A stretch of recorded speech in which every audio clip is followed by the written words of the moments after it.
How to hide your face during a WhatsApp video call. Hello everyone! In today's tutorial, we are going to learn how to hide your face during a WhatsApp video call. You might want to do this for a number of reasons, including privacy concerns or just wanting to remain unseen during the call. Let's dive in.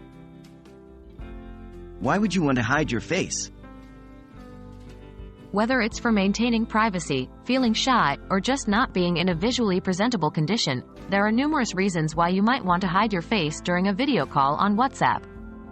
Remember, it's your call and you have the right to control how you appear during the conversation. How do you start a video call on WhatsApp? Before learning how to hide your face, it's important to understand how to start a video call in the first place. Open up WhatsApp, navigate to the chat of the person you want to call, and tap on the video call icon located at the top right corner. Simple.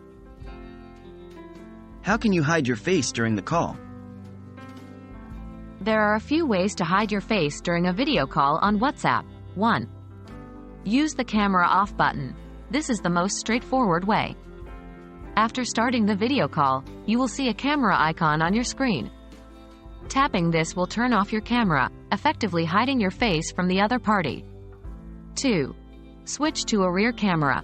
If you still want to share visuals but not your face, you can switch to the rear camera. There's a switch camera button on the screen that will allow you to toggle between front and rear cameras. 3. Cover the camera. An alternative way is to physically cover the front camera of your phone. This will prevent any image from being broadcasted to the other party.